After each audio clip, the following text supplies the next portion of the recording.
तुळजाभवानी मातेच्या शारदीय नवरात्र महोत्सवाला 22 सप्टेंबर रोजी घटस्थापनेनं प्रारंभ होणार आहे आणि त्याच अनुषंगाने आता तुळजापूरमध्ये जय्यत तयारी जी आहे ती सुरू आहे।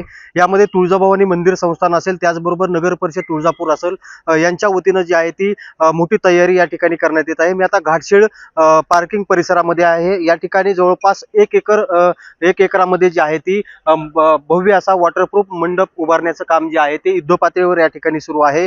भाविक या ठिकाणी जवळपास 25,000 भाविक या मंडपामध्ये समाविष्ट होतील अशी जी आहे ती एकंदरीत या ठिकाणी रचना करण्यात आलेली आहे। 3 लाईन यामध्ये करण्यात आलेल्या आहेत। यामध्ये जर आपण पाहिलं तर धर्मदर्शन असेल, त्याचबरोबर पेट दर्शन असेल आणि मुखदर्शन असेल अशी याची रचना आहे। त्याचबरोबर या ठिकाणी सीसीटीव्ही कॅमेरे असतील, आरोग्य सुविधेच्या अनुषंगानं डॉक्टरचं पथक असेल, या सर्व भाविकांच्या ज्या म्हणजे पूर्णपणे या ठिकाणी नियोजन केलेलं आहे। या संदर्भात बोलण्यासाठी आपल्याकडे नगर परिषदेचे सीओ आपल्या सोबत आहेत। मला सांगा कशी तयारी केली? आता 22 तारखेला नवरात्र सुरू होते। तुळजाभवानी मातेचा शारदीय नवरात्र महोत्सव येत्या 22 तारखेपासून सुरू होतोय। या पार्श्वभूमीवरती नगरपालिका प्रशासनाच्या वतीनं घाटशीळ पार्किंग येतं जवळपास 25,000 भाविक क्षमतेचा वॉटरप्रूफ मंडप आणि दर्शन रांगेची व्यवस्था नगरपालिकेने आम्ही केलेली आहे।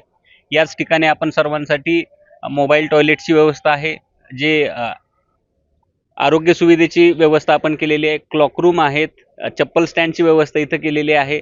अग्निशमनची जी तयारी आहे ती सुद्धा आमची टीम या ठिकाणी असणार आहे आणि शहरामध्ये जवळपास 102 ठिकाणी आम्ही सीसीटीव्ही सुद्धा इन्स्टॉल करून घेतलेले आहेत, जेणेकरून कोणताही चुकीचा प्रसंग जरी झाला तरी त्याची निगराणी सीसीटीव्हीच्या अंतर्गत असावी यासाठी।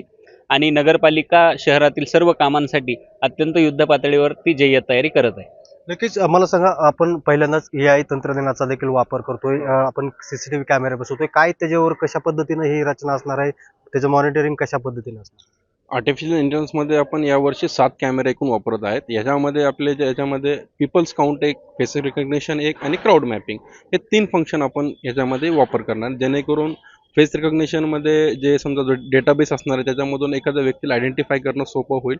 देन नेक्स्ट पूर्ण यात्रेमध्ये किती लोक आलेत ह्याचं एक पूर्ण काउंटिंग त्याच्यामध्ये राहणार आहे आणि एक पर्टिक्युलर ठिकाणी आपल्याला ठराविक किती संख्येत लोक ठेवायचे आहेत त्यासाठी क्राऊड मॅनेजमेंट हा एक सॉफ्टवेअर त्याच्यामध्ये आपण त्या 3 प्रकारे वापरणार आहे AI मध्ये। ठीक आहे, आपण जर पाहिलं तर अगदी युद्ध पातळीवर ही जी आहे ती तयारी सुरू आहे आणि सर्व ह्याच वर्षी या ठिकाणी आता AI तंत्रज्ञानाचा देखील वापर या यात्रा उत्सवामध्ये केला जातोय। नगर परिषद असेल, त्याचबरोबर तुळजाभवानी मंदिर संस्थान असेल, यांच्याकडून आता जय्यत तयारी या ठिकाणी पूर्ण करण्यात येत आहे। बालाजी सुरवसे, साम टीव्ही, तुळजापूर। आता isakal.com आहे देशातील नंबर 1 ची मराठी न्यूज वेबसाईट। प्रत्येक अपडेटसाठी isakal.com ला नक्की भेट द्या।